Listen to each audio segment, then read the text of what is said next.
My name is Angelika Jarosławska Sapieha. I'm International Peace Ambassador, initiator of One Line, a live campaign, movement for a line-free world, the head of the board of Geopolitical Alliance of Women, and also a patron of several humanitarian organizations, several aligning organizations around the world. It is a very special parallel event, because we have a very special topics today. We will speak about young leaders, how to support them. We will speak about peace, about the value of peace, and we will appeal for very important topic for us, humanitarians, leaders, but also for all of you, no matter where you live, in which part of the world, because many people join us today online. We will appeal today for peace in Ukraine. We will appeal today for another SDG goal, additional goal, 18, a mine-free world, to support the mine reduction around the globe. I want to warmly welcome the honorable speakers and the guests of the parallel event, young change makers, future moral leaders with the global goals spirit, which take place during the NGO CSW Forum, assisting the 67th session of the Commission on the State of Women in New York. I have the pleasure to introduce you our speakers today. Some of them are with us, present here. Some of them will connect with us from the different part of the globe. I want to warmly welcome Svitlana Salamatova, co-organizer of today's event, president of Geopolitical Alliance of Women, head of independent delegation of Ukrainian women to United Nations, co-founder of NGO Institute of Cultural Affairs, International Ukraine. I want to warmly welcome independent delegation of Ukrainian women to United Nations. Will speak today here. I want to warmly welcome Filip Matwin, CEO of Sustainable Development Projects, SDP Ltd, Director of Technology and International Relations of AIC USA, entrepreneur and diplomat. I also want to warmly welcome the panelists who will connect with us only virtually today from different parts of the globe. Jeremy Gilly, founder of Peace One Day, which involved millions of people around the globe, and Alex Munyambabazi, founder and CEO of Amputee Self-Help Network Uganda, advocate for landmine survivors and disability rights. This event will focus on education children and young people, how to educate them to be a future moral leaders, the next generation of leaders, but the one who will do everything in their power to maintain and support peace. We as a global family said never again so many times in the past. And yet, today, there are much more wars in the 90s. In the 21st century, the number of wars and conflicts had increased significantly. Landmines are still maiming and killing children around the world, and it happens today. If you want to learn about the future, look at the children's eyes. They are the future, and we are responsible for them. Today, you can see the paintings which were here on my left side, the paintings of children from all over the world. Children painting peace. That was the project which I initiated a few years ago. And the paintings which you can see here, some of them are from Ukrainian children, I would say most of them. But also Polish, but also Romanian, but also from India, and also from Egypt. Some of these pictures were collected almost 2 years ago when I started this contest. And children from Ukraine were painting peace. And by these paintings, they were appealing for peace, asking for peace in their country. It was heartbreaking to see these paintings 2 years ago. Now we are here, 1 year after everyone around the world started to speak about the war in Ukraine. But we as a humanitarians, we're appealing to the world much earlier, and that's what we will speak about today as well. Together, we gathered here today because we want to make a change. It's not just an event during this beautiful time in the United Nations. We believe that even small endeavor can create a great change, snowball effect, because we want to make a change, and most of all, we want to support young generation to be a change makers. Today, not tomorrow. Today you will listen to the Ukrainian delegation. Many of them came from the heart of Ukraine. They traveled many days to be here with you today, because we want you to listen to them, to listen to their testimony, to listen about the humanitarian situation in Ukraine right now. And I, as an advocate, humanitarian advocate, I'm here with this delegation to raise awareness, to show you how the situation looks like right now and how you can support Ukraine, and appeal to the world leaders to support peace, to support the end of war in Ukraine, because every day children are maimed or killed in Ukraine. Global awareness about the situation in Ukraine is absolutely crucial.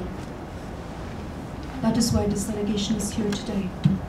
We advocate the situation for many years, and very short statistic. In 1 year, Ukraine became the largest minefield in the world. Children from Ukraine are maimed or killed by landmines almost every day. Landmines are everywhere, in the kindergartens, around the houses, on the streets, in the homes. 40% of Ukrainians, so about 18 million people, need humanitarian aid right now. In 1 year, Ukraine became the largest minefield in the world. Children from Ukraine needs our support. The mining action, anti-landmine campaign, which is the most important thing for me as an initiator of One Mine, One Life campaign, as a support and a patron of many demining organizations around the world, became extremely vital and important right now. Because in Ukraine there are landmines which looks like a butterflies. These landmines which looks like a butterflies, when you will see them at the first moment you will think that those are some toys for children. PFM-1, butterfly mine. They are created to maim children. It's very hard to imagine that, but that's the reality. And when years ago I decided that the symbol of One Mine, One Life will be a butterfly, as a symbol of hope, of change, as a symbol of butterfly effect, positive impact, which we can create together, I would never imagine that there will be a landmass which will look like a death tolls for children, like butterflies. I want to thank at that moment all the Poles who brings support and help for Ukrainians. This was a very intense year for us, and I'm very deeply grateful that there are so many people of goodwill in my country who did everything in their power to be the best brothers and sisters for those who had to escape the great burden and the great evil of war, which we cannot even imagine. The war is the worst thing on earth.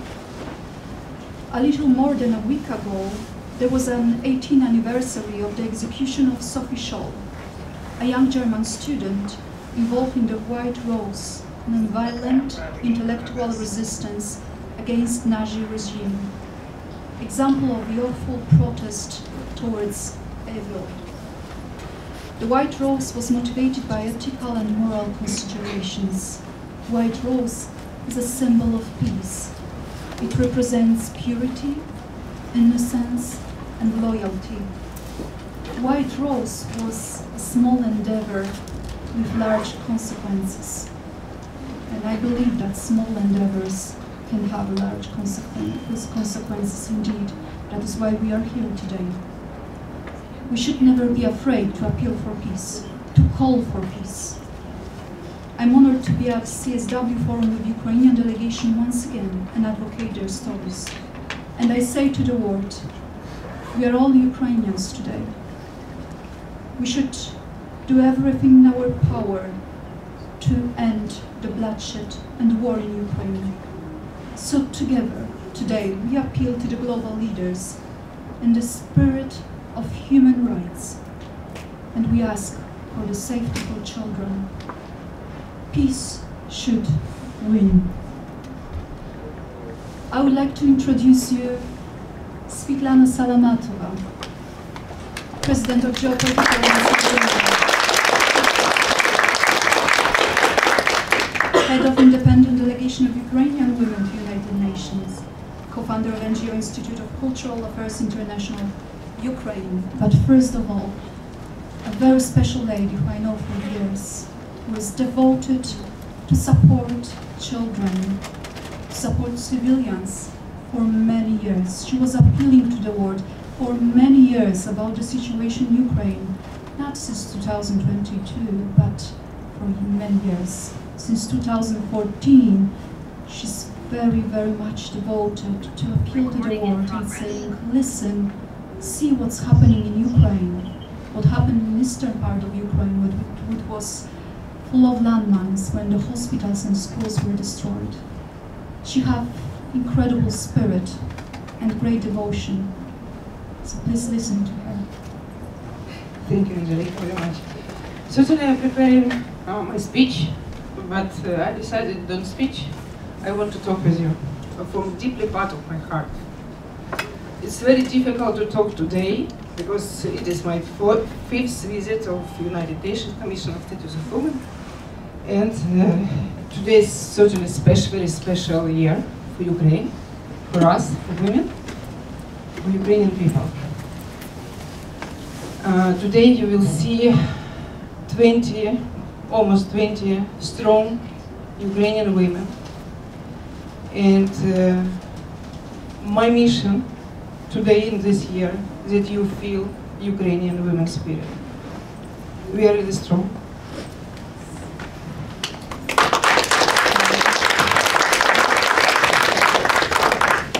Now we understand a little bit more about us, and we start.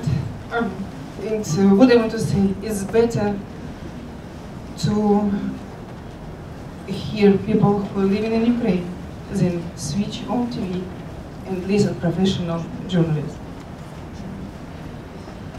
Girls, my lovely women, please.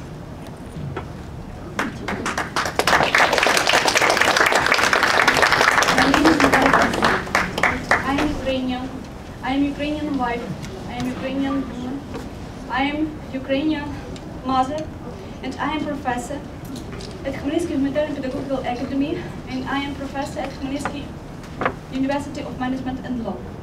And now I am stay here, and I am thinking about my students. Because of 4 of my students were killed by Russians, I have worried these boys. The age was from 20 to 25 years, and they perished as heroes in Ukraine because Russians killed them as a frog. And I have a son. My son is 13 years old, and every day when I prepare my son to school, I take a lot of things to his anxious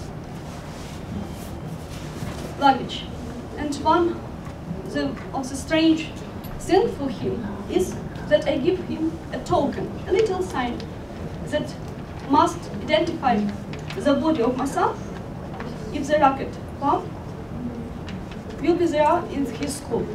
And even now, when I was going to this event, I was speaking with my son, and he said that, Mom, I'm okay, but at this moment I am sitting in the rocket-proof shuttle in his school. And it's awful, believe me, to listen to his voice from this shuttle. And I have a little question. How do you think? How Ukrainians children will survive all these trauma of the war. Millions of them are waiting for your answer, believe me. Almost a million of them were watching how their homes, how their cities were destroyed. Millions of them are waiting for their parents who will never come from the front. So I speak today not as a professor, but just as Ukrainian. I ask you, please help us to save our children, to save our future, because it's the biggest treasure for us, and it's our new generation. And I hope that you will help us to save it. Thank you.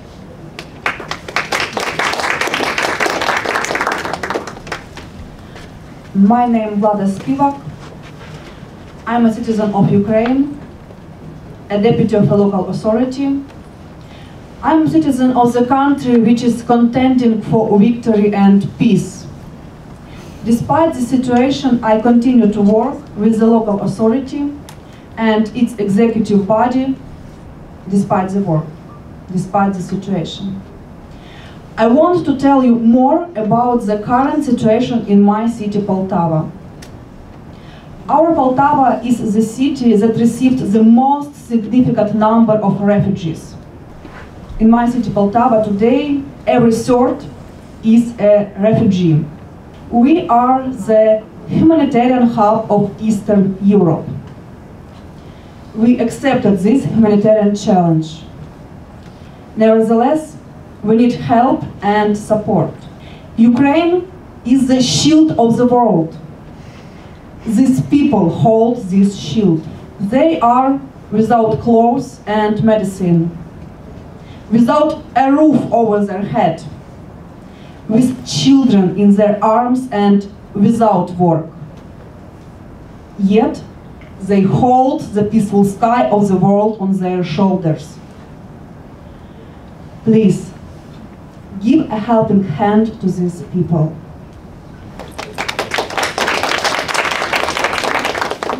Good afternoon. My name is Katerina Luce. I am the military veteran. I had a wound on a battlefield.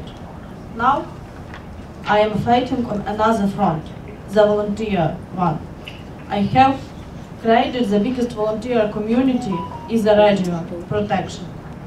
We made a lot of action to support the prisoners of war. Also, we work with their families, prepare them to the return on heroes. Because war took away their health, not only, and further challenged them to the psychological state. And families are not ready them either, and doesn't know that with it to do. We, our volunteers, cannot replace family to them. They are fighting freedom. Help, please.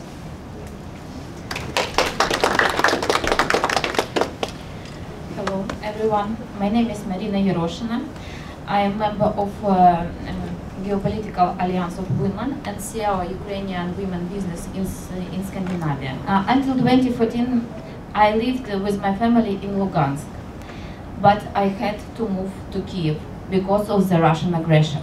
But became 2022, and I was forced to move to Sweden again because of the war.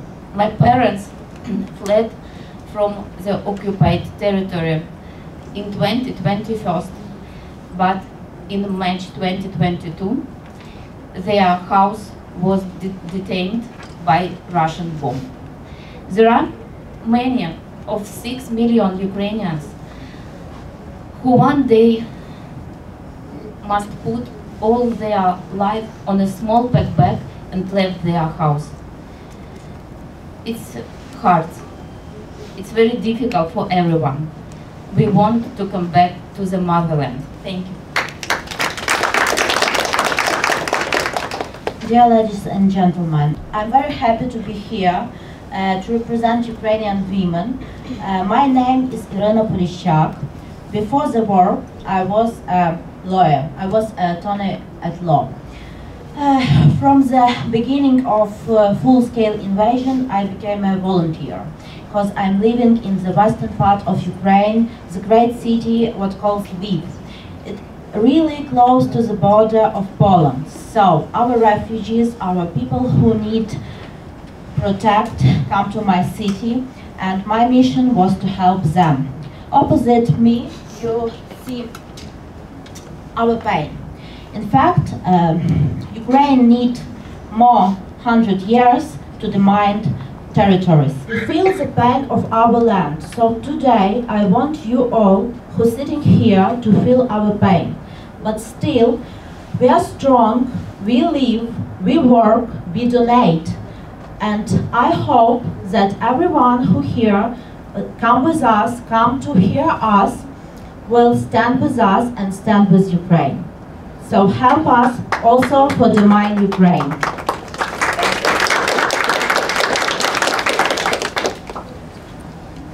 I am Irina Sayed. I am from Odessa, in Ukraine. I have the big family. I have 3 children, and I also a doctor. And now I live in Bucharest, in Romania, and I and my medical team helping for Ukrainian people.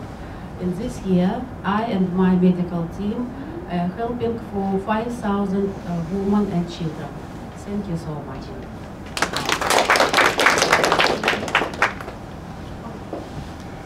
Hello everyone, my name is Svetlana Pustovit. I'm from Vinnytsia, Ukraine. First of all, I'm volunteer, and I head of the Vinnytsia Regional NGO Media Center and the media platform I've been involved. The volunteer found in Ukraine is the most powerful in the world. Every day, 1,000 people to lead our victory with the militaries.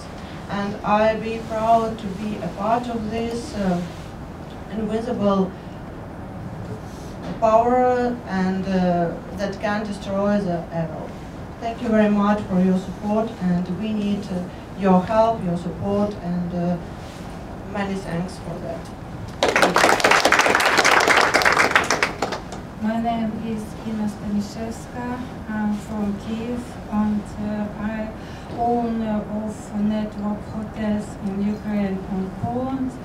I am ambassador for the humanity.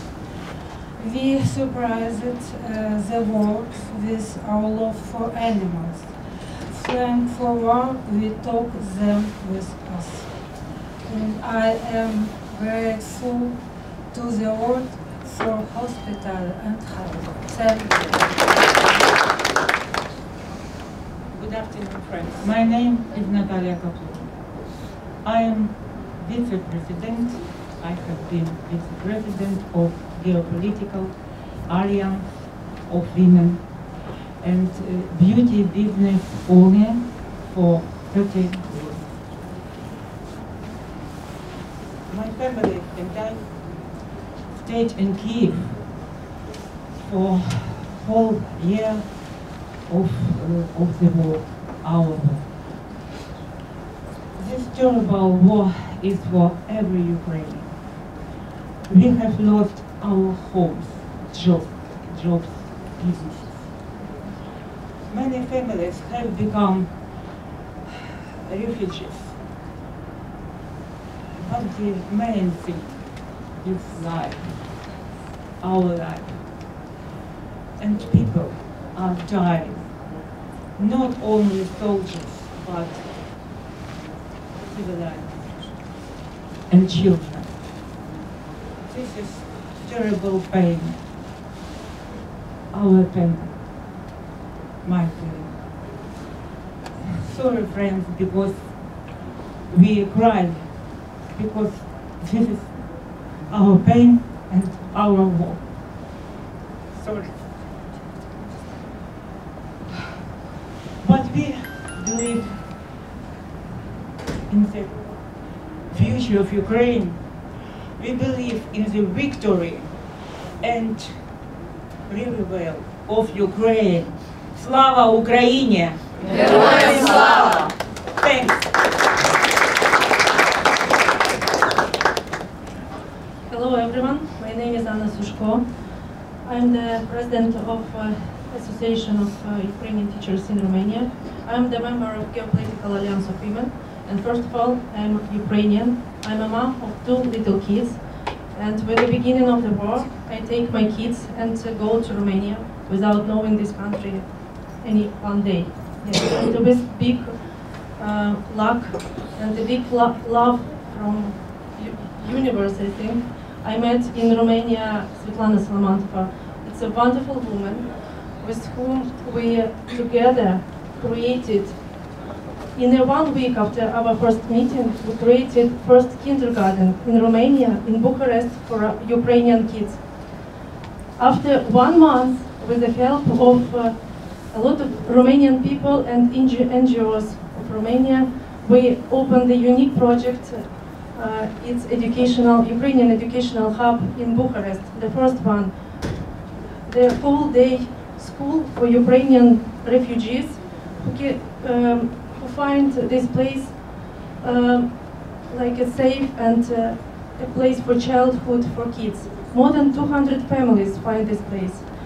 And more than 25 women from Ukraine was involved in this project, and they was hiring, and they find themselves in this very hard period. And also in May 2022, we have a big, grateful that our hub was visiting the First Lady of USA, Jill Biden, and the First Lady of Romania, Carmen Johansson.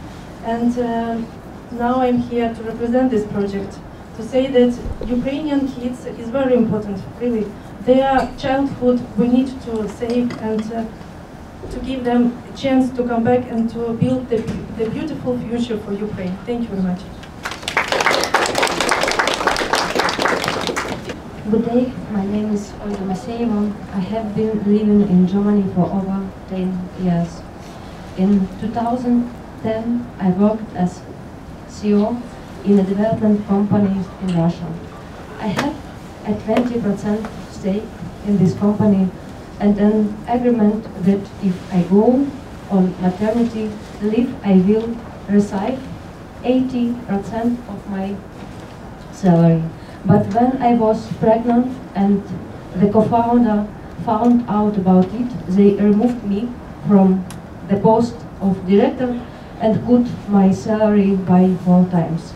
I decided I wasn't going to let this go and went to court. I spent almost my savings being pregnant on liar and lawsuits, but I could not beat the Kremlin's corrupt judicate machine.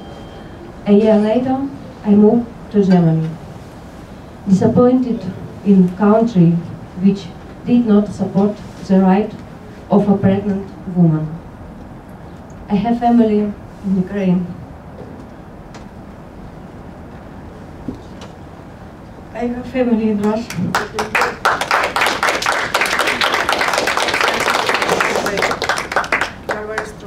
I am glad to be a member of the Ukrainian delegation today and proud to be with this strong woman fighting for Ukraine.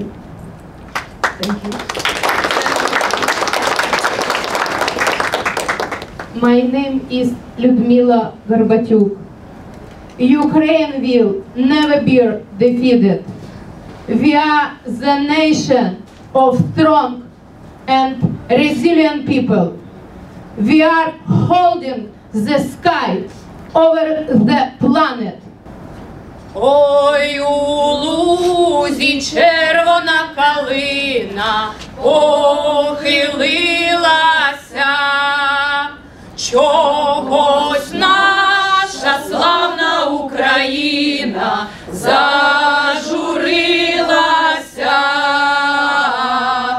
а ми тую червону калину підіймемо, а ми нашу славну Україну, гей, гей, розвеселимо. Слава Україні! Героям слава! І смерть ворогам! Thank you very much. I want to say this, what we understood from this year of war. First of all, we learn who we are. The second, we understand where is peace located. We know this place. For sure. It's inside of us. It doesn't matter what happened around you. It doesn't happen what you see around you.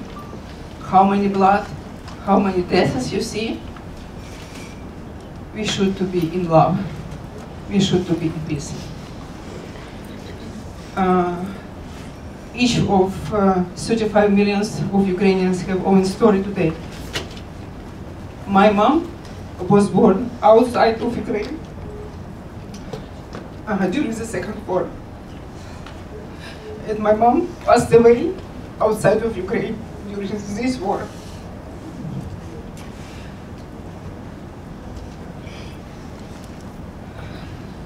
Sorry. It's very difficult to understand that in one moment life brings death and love.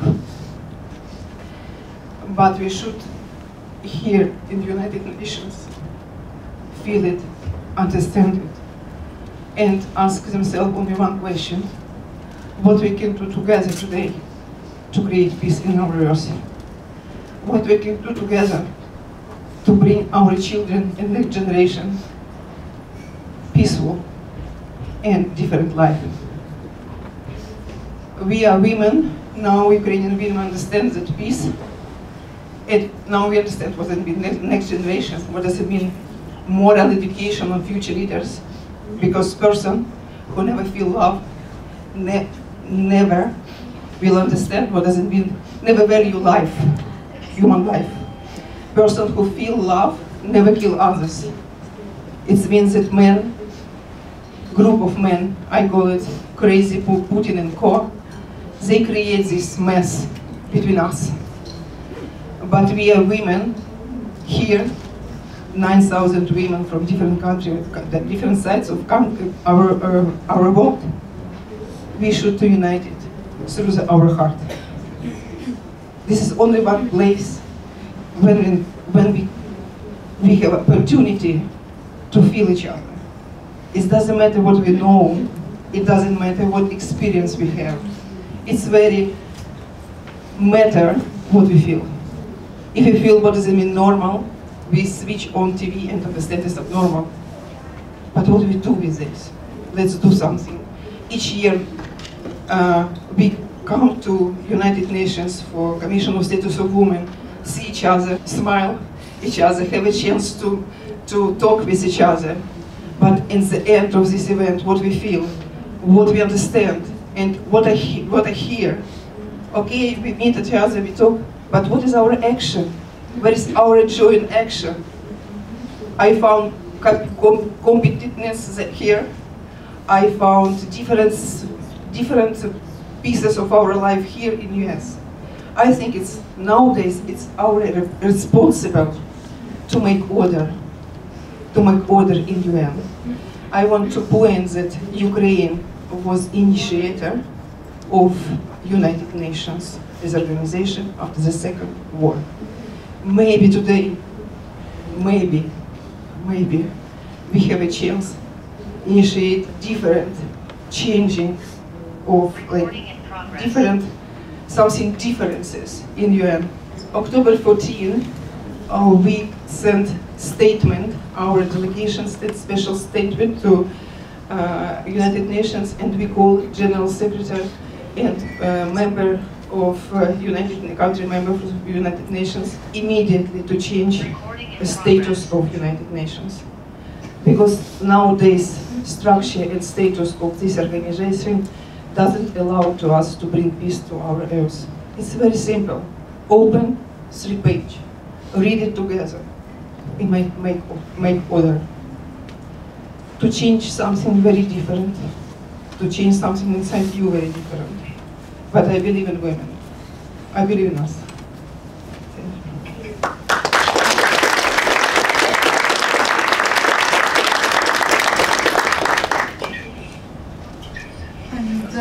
grateful to the delegation that, even though that it's so hard, they managed to speak to you today. And you see that they all appeal for peace, they all appeal for human rights, they all appeal for children's rights, the main basic rights, the most important ones, the ones which are non-negotiable and should never be negotiable. I can't imagine a better place to speak about peace than here, at the United States, New York, United Nations, just in front of us, the next door, there's the United Nations headquarters. And in United Nations we trust. We are here as a peacekeepers to appeal for peace. And there's no path to peace, because the peace is the path. As a peace ambassador, I see that so many people through all these years didn't realize what is the real meaning of promoting, supporting peace, raising awareness about the value of peace. The sad thing about this is that they realize that usually when they are deprived of peace, peace is not something which is given to us forever, it's something that we have to maintain, something which we have to treat as the greatest value, which we have to take care of, which we have to always keep in our minds and hearts as the greatest value, non-negotiable, about human rights. That is why today, after the delegation, I'm very honored to announce the next speaker. It's a person who dedicated his whole life to promote peace, to raise awareness about the value of peace, about the human rights, about the right to the future, for our children. That's how you understand peace. Peace has so many different aspects, so many different colors and shades. But when you are deprived of peace, it changes all the landscape. Nothing is the same. Nothing is possible. I'm very, very glad and very honored to announce the next panelist, who is at the moment in London, in the United Kingdom. He didn't join us here, but he prepared a special speech for us here. Jeremy Gilley is the founder of Peace One Day. In September 2001, as a result of Jeremy's effort, a General Assembly resolution was unanimously adopted by United Nations states, establishing 21st September as an annual day of global ceasefire and non-violence on the United Nations International Day of Peace, Peace Day. To promote the day, Jeremy and Peace One Day Ambassador Judy Law traveled to Afghanistan to spread a campaign that, over the years, has resulted in 4.5 million children being vaccinated against polio in hetero-enrichable areas as a result of Peace Day agreements in the region. And this is just a small part of his work, but I think that it's Jeremy who will tell you in the best way about his work, about his dedication, about what they accomplished, and might be a great inspiration for all of us that everything is possible, and we can also reach a mind-free world, which is my dream. Hi, my name's Jeremy Gilley. I'm the founder of Peace One Day, and very honoured to be asked by Princess Angelika to say a few words today for the Young Changemakers event in New York, future moral leaders with global goals spirit. Amazing. My journey started 22 years ago. I was concerned and confused and frightened about what was going on in the world, and I thought I'd make a film about peace. And then I realised there was no day of peace with a fixed calendar date, a day of ceasefire and non-violence, a day for us to come together as one in a moment of global unity, in a moment of intercultural cooperation, which the academics were saying was key to humanity's survival. So with my friends and a lot of support, we had no money, Everyone was giving everything. We went on a journey, and I was privileged and honoured to be with Dalai Lama, Kofi Annan, Mary Robinson, Amri Musa, Shimon Peres, Salim Ahmed Salim. I mean, you know, we travelled the world. It was extraordinary. And thanks to the United Nations, particularly Kofi Annan, who really got behind it, you know, I'm delighted to say that it was put forward to the United Nations General Assembly in New York in 2001 and unanimously adopted. So the world has a day of peace with a fixed calendar date, the 21st of September, a day of ceasefire and non-violence. The next kind of leg, if you like, the next stage of the journey was to prove that it could work. And again, with the great help of the United Nations, we went to Afghanistan, and I'm, you know, obviously honoured, humbled, delighted, inspired to tell you that because of the hard work of everybody, UNAMA, ISAF, UNICEF, WHO, other UN agencies, civil society, the media, so many incredible people all got behind, you know, the initiative, and a ceasefire was established. There was a cessation of hostilities for the duration of that period, and as a consequence of that, 10,000 doctors were mobilised into areas you couldn't normally go, and 1.4 million children received a polio vaccination. So even in the most complex places of the world, a ceasefire can be manifested. But then I realised that the bulk of the violence that will happen today will happen in our homes, communities, schools and places of work. So we decided to really try to get the message out there wide and far, and built relationships, of course, further relationships with the United Nations, with civil society, NGOs, charities, corporations, unions, faiths, schools, universities, you know, all sectors, you know, putting the word out there to tell as many people as possible. I'm delighted to let you know at this point, approximately 2 billion people are aware of the day. We think around 3 billion by 2025. So the day is working. It is a day where we come together in our homes, our schools, our communities, our places of work. It is the day when more people are thinking about peace than any other day of the year. It is the day where there's the largest reduction of violence on any given day due to something called behavioural change. Because we're involved in peaceful activities in our homes and in our schools and in our workplaces and our communities, therefore there is a decrease of violence. It's very natural. And it's amazing, and it's inspiring, and it makes me want to work hard, you know, every single day. And I'm particularly inspired to be here. Princess Angelika is obviously somebody I've watched for many years. Her career is incredible. The work she does with landmines is absolutely extraordinary. Again, I thank her for giving me this opportunity, you know, to say a few words to you today. Peace One Day realises that obviously, you know, promoting peace and creating a moment for people to act and be a part of the peace process themselves in their everyday lives is important. But there are also other fundamental pillars: justice, equality, diversity and inclusion. And that's why in a few weeks' time, on the 21st of March, you'll be able to watch Anti-Racism Live on the 21st of March. You can come to peaceoneday.org or watch at Peace One Day on Twitter. So that's the 21st of March. In June, we do a climate show. In September, we do a peace show, as I've just been talking to you about, and many other shows throughout the year. You can find out all the information at peaceoneday.org, or you can follow us on social media. But again, I want to say thank you for letting me say a few words about Peace Day, the 21st of September, a day of ceasefire and non-violence. And to all the change makers out there, to the young global leaders, you know, we need you. Everybody needs to participate in the process of manifesting a more peaceful and sustainable world.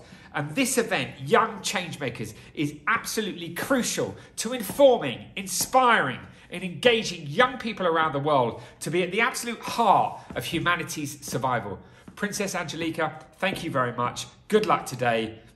Enjoy the rest of the event.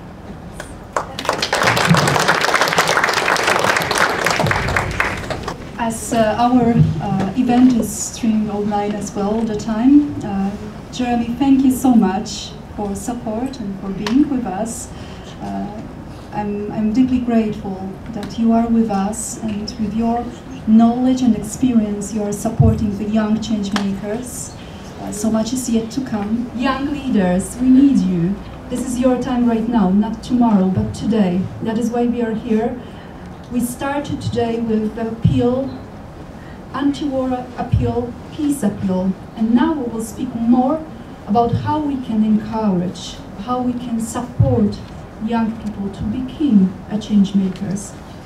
And now I think about these important words, that it always seems impossible until it's done. So the next speaker today will be very honorable speaker, person who I know also for years, someone who's supporting sustainable development projects which are changing the lives of many people around the world, connected with water, energy, and also educational projects, also as a philanthropist. Philip Matwin is the Wahlberg Foundation Scholar at the Cambridge University, and among many other things, wrote Sierra Leone's winning bid in the IRENA Global Renewable Energy Competition. He's a director of technology and international relations at International Academic Competition, IAC, businessman, diplomat, and as I mentioned, a visionary who is constantly supporting important projects around the world. Philip, the stage is yours.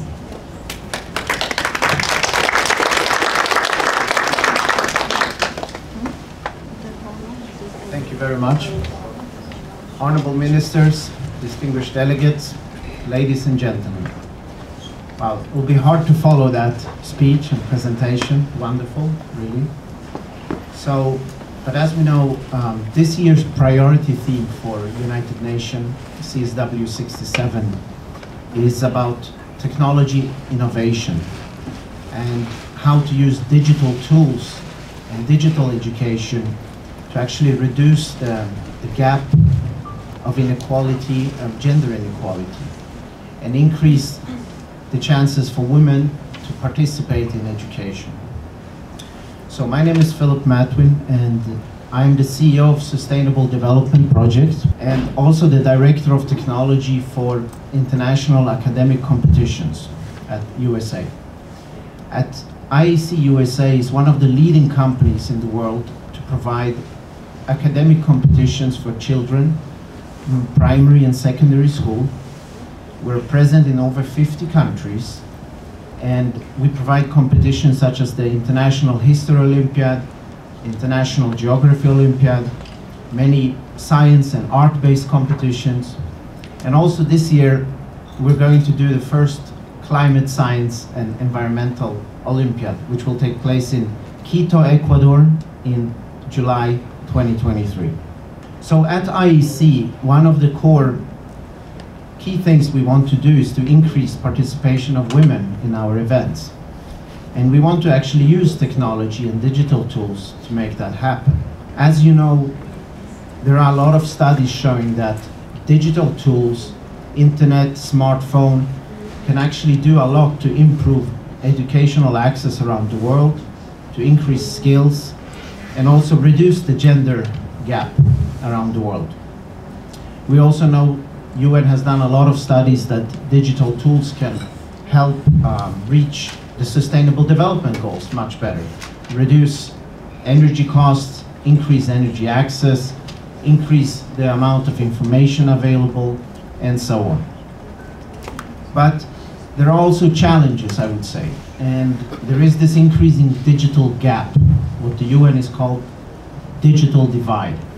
And this is because different people around the world have different type of resources. Some do not have the infrastructure or the funds or even the skills or knowledge to utilize digital tools. And this is called the digital gap. And in the least developing countries, middle income countries, and even rich countries, there is a certain digital gap, and it's extremely much more prevalent among women. The executive director of UN Women, Seema Bahous, said that this digital gap is actually the new face of gender inequality.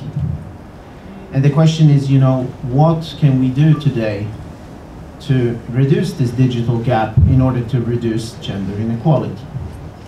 So what we have done, we formed a consortium of companies which are spearheaded by TSI and Sustainable Development Project, where we put together the most advanced science and technology that we know today to form sort of circular ecosystems and technoparks, which are tailored for each specific country and that country's resources and support that we get from the government.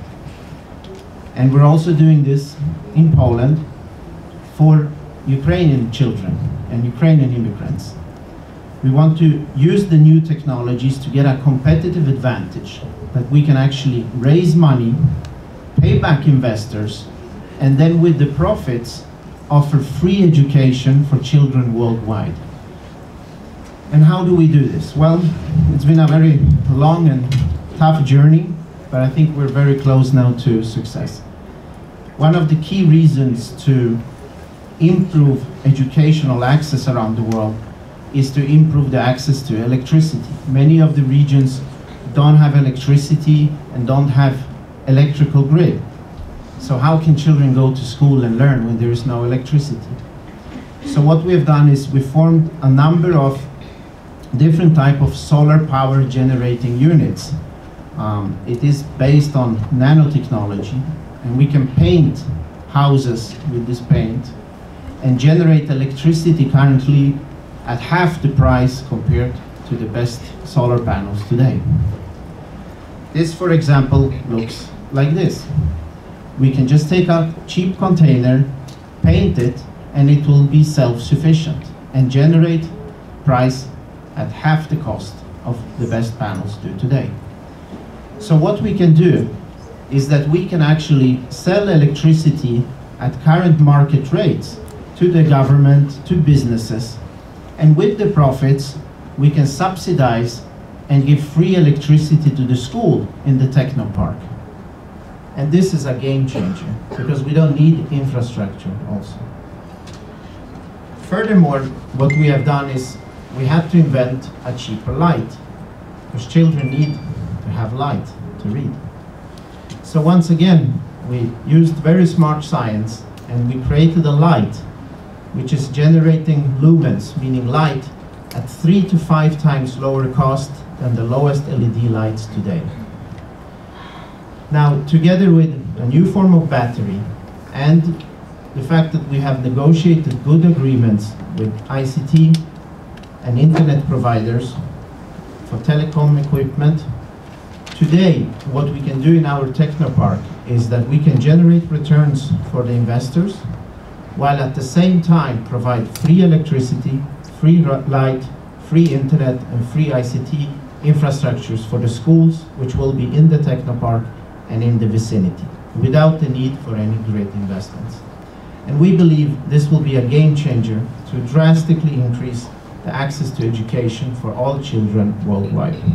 Now, when it comes to the second part, the gender inequities and how to bridge the digital divide, we think it's very important to work with design. So we work with design not only to design women-only competitions and programs only for women and girls. We also work with designers to design user-friendly technology to reduce the stigma of using technology for women. Thirdly, another very important aspect is safety and security. We work with safety security companies which basically assure that our projects will be built, but these security companies also must stay on the Technopark campus so children feel free and safe to learn and there is no discrimination. Because we know that today there's a lot of discrimination and sexual violence both online and offline. And it's very important that we reduce this to zero. Lastly, I think another important aspect is availability to data and measurement. Today, the data that is existing is not purposeful and it's not disaggregated. We need much smarter data so we actually understand what is going on and how to design new and better systems, especially if we want to bridge the gender divide. So with that, I invite all the governments and yourself to join our consortium so we can embark on this really interesting and very important journey that we can reduce gender inequities and increase the access to education worldwide for all children. Thank you.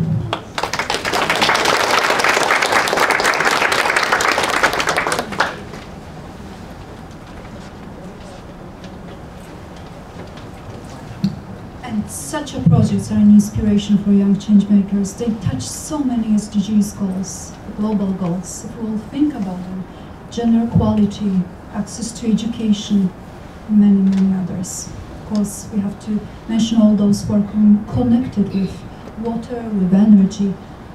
It is so important for us to appeal and inspire, but also to give opportunities for young people to be involved in initiatives, to be involved in Peace One Day, to be involved in organizations like Geopolitical Alliance of Women, as a volunteers, as a young people who will be mentored by the ladies who are so accomplished. We see just some of them today, but also to be partners of One Mind, One Life campaign and movement for a mind-free world. I use the word of partners, not volunteers, because each of us is creating this movement. It's an open movement for all the people around the world, all the countries, all the young change makers who want to actually create a change, to create an impact. And we all need to be an advocates today. This raising awareness is so important. Each of you who will leave this room today is an advocate of this important issue from today. So it's your duty, part of your duty as well right now, to appeal for a mind-free world, to appeal for the rights, equal rights to education for young people, to appeal for gender equality, to appeal for peace, which is the greatest value for us and the #1 theme today of our meeting. I want to introduce right now a young change maker, a girl who was so brave to support us for a long time, to be also a volunteer for the Polish Peace Corps, which I'm a patron of last year, since 1 year. So let's say that it's from 24 February till today. We can easily say that as a non-governmental organization, we organized 7,000 tons of humanitarian aid for Ukraine, for the hospitals. And this young girl who is a volunteer is here with us. She will make a short speech. She's one of the young change makers, and I'm so proud that this young generation is so bold, so brave, so dedicated, and so passionate about what we want to show them, what is the future. They can be the one who will create this world which we right now are dreaming about. I really believe in that. Dear United Nations Secretary General, dear organizers of the parallel event, young changemakers, future moral leaders with the global goals spirit, distinguished guests, and all of the children from all around the world. My name is Adrianna, and it's my extreme pleasure to speak about such an important topic as world peace during this event. I was born and live in Warsaw, Poland. I'm deeply involved in cooperation with peace and humanitarian aid organizations. I closely cooperate with the Polish Peace Corps and with the One Mind, One Life global campaign and movement for a mind-free world. That's why I have decided to take part in Children Painting Peace project and become a young change maker. The One Mind, One Life organization aims to achieve a landmine-free world. Landmines are an everyday threat to more than 60 million people. They have to live in constant fear of being killed or injured, losing their families and their homes. Many children are maimed and killed by landmines around the globe. Currently, due to the devastating war happening in Ukraine, my efforts are focused on the Ukrainian people and the Ukrainian children. Ukraine has the biggest landmine threat in the world, a minefield of 250,000 square kilometers. We cannot just sit in our warm homes and watch on TV how innocent people are being killed and how Ukrainian children are losing their homes and hope. So from this place, I would like to ask all good people from all around the world to do everything they can to return peace to Ukraine and to give hope to the Ukrainian children. Returning peace for Ukrainians is in our hands. We need to act now. Everybody deserves to live in a peaceful world. Thank you for your attention.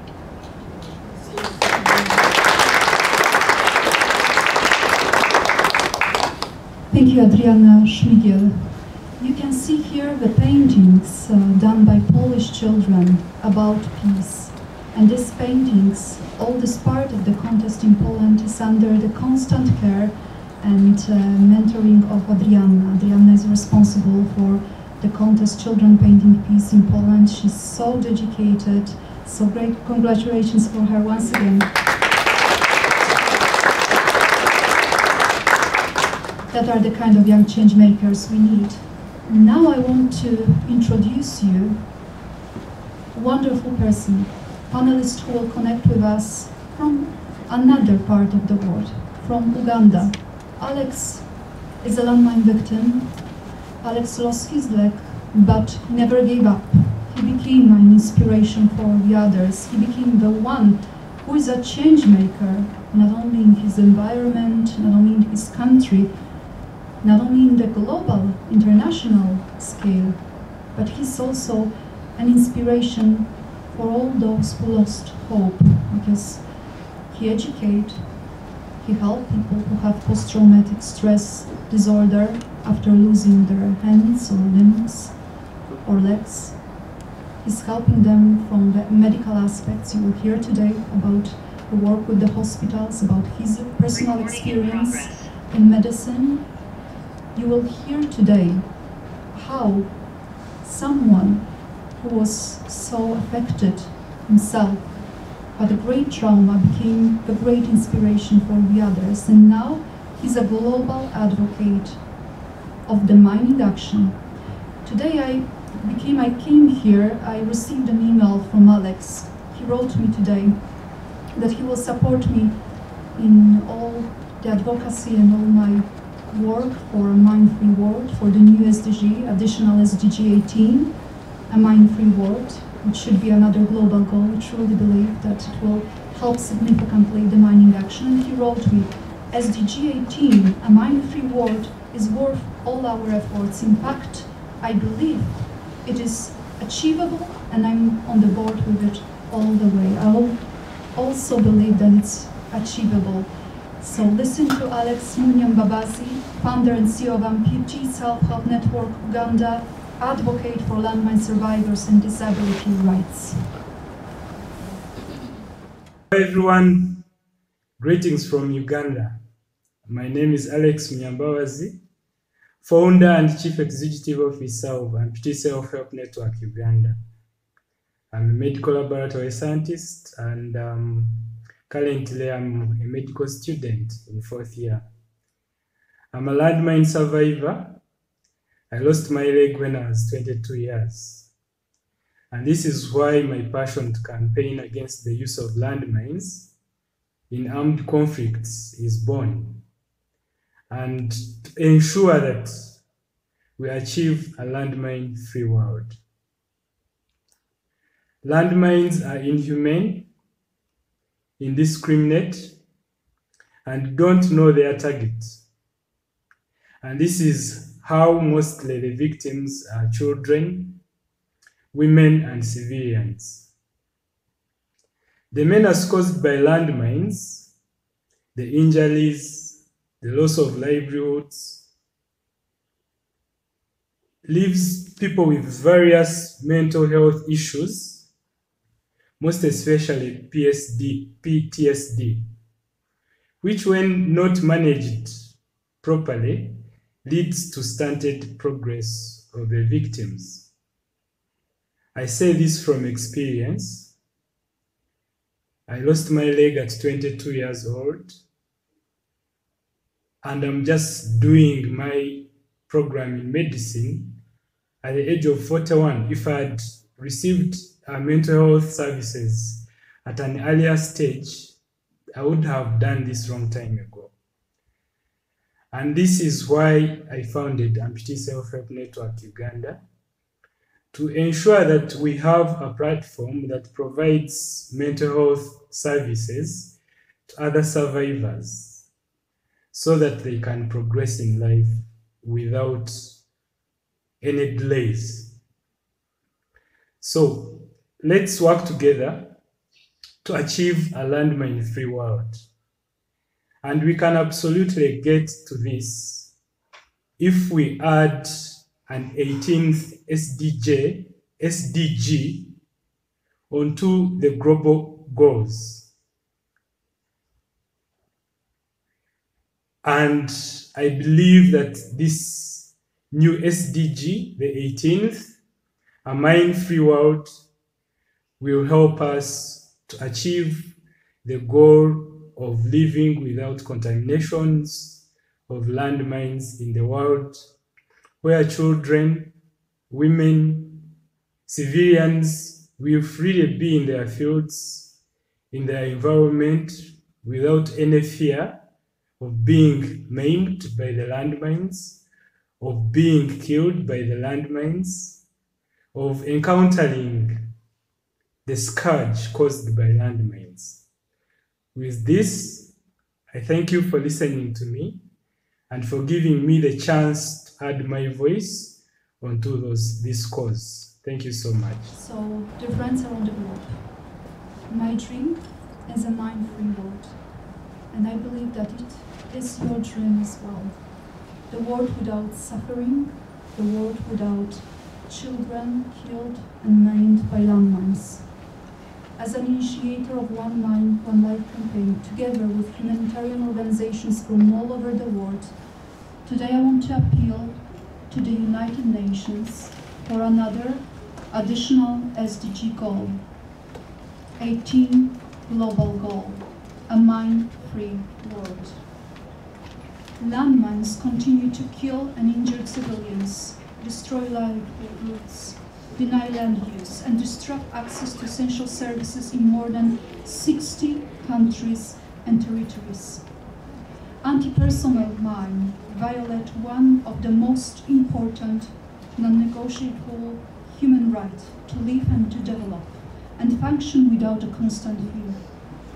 More than 60 million people woke up today in a fear of being killed or injured by landmines. We all deserve the world without landmines. And as so many significant things were achieved in this world, I truly believe that a mine-free world can be achieved as well.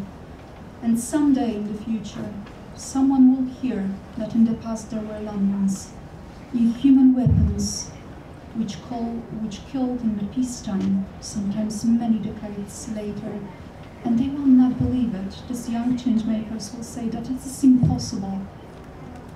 But now it's a reality, so we have to do everything in our power to change it.